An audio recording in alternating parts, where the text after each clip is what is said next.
Welcome to the Retired Trucker. Got this story out of Freightways today. Another brokerage files for bankruptcy. Is it a trend? Is it going on because of the slow spot market rates? Or what the heck is going on? Now, I'm not the first to cover this story. Snorlord went over this earlier on a live stream, so he got in a lot more detail than I probably will here. So go check out his video from this morning or a couple hours ago, maybe. So we're going to share the story here on Freight Waves. Check it out, read it, and see why this freight brokerage filed for bankruptcy. Why are they having issues in the first place? We will see. Freight broker Surge Transportation files for bankruptcy. Broad-based market downturn claims another victim. That's right, another victim of the downturn market. Surge Transportation, a digital freight brokerage founded in 2016 by Omar Singh and based in Jacksonville, Florida, has filed for Chapter 11 bankruptcy protection in the Central District of Florida, according to filings. 13 of its top 20 creditors are factoring companies that pay small carriers. So it's going to be hurting some of the factoring companies out there also. Officials at Surge told Freightwaves that the company is working with a financial sponsor and hopes to get its bankruptcy plan approved at a hearing on Wednesday. Over the past 7 years, Surge grew to a workforce of more than 100 people and earned gross revenues of approximately $150 million in 2022.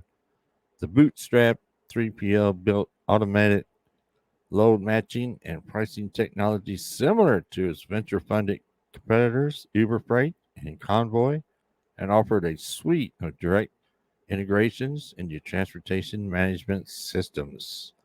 Since the beginning of last year, the freight market has experienced a significant downturn. The fading of pandemic-era stimulus programs cooled the goods economy, and when combined with the abundant capacity that had built up, sent transportation prices through the floor.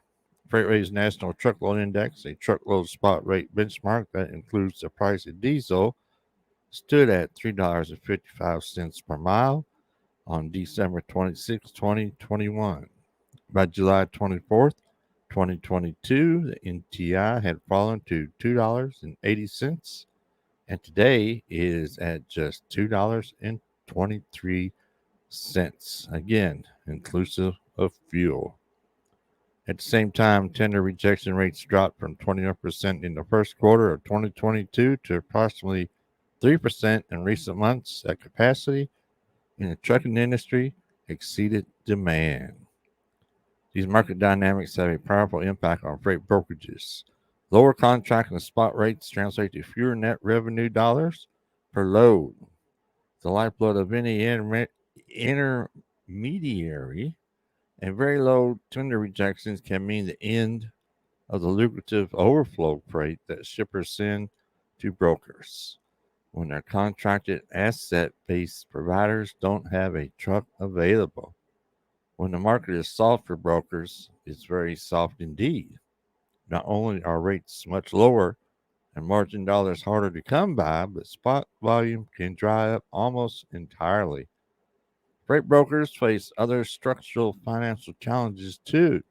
They normally pay their carriers much faster than their own customers pay them, putting a strain on working capital that is often mitigated through commercial lending instruments like receivables financing.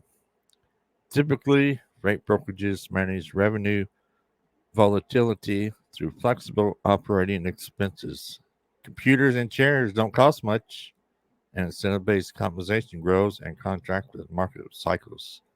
That's why hiring sprees and layoffs at freight brokerages are relatively common, but outright failures are relatively rare.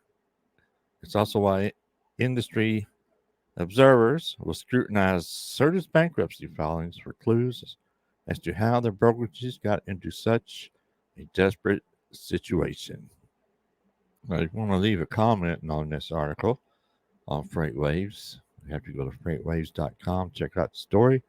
There's two comments here, kind of interesting. The first one is from a DPP. Surge Transportation helped run the trucking industry into the ground the past 24 months. Good riddance. Now, this next one from Rico is kind of hard to read. I don't know if it's got, but I'll just read it to you. They take 20-30%, so how they can bankrupt. They don't pay drivers. Try don't pay equipment. Try use carrier insurance if something happens. So they have only paycheck to people who answer on phone and offer $1 per mile. Arrest them. That's funny right there. Anyway, that's it. Another freight brokerage company is filing for bankruptcy because of the downturn in the spot market rates. So, like I said before, if you want to get more detail on this, go check out Snorlord's video he did earlier. So that's it for this one. So be sure to check all my links down in the description box. I appreciate everybody watching. Everybody have a good day and stay safe.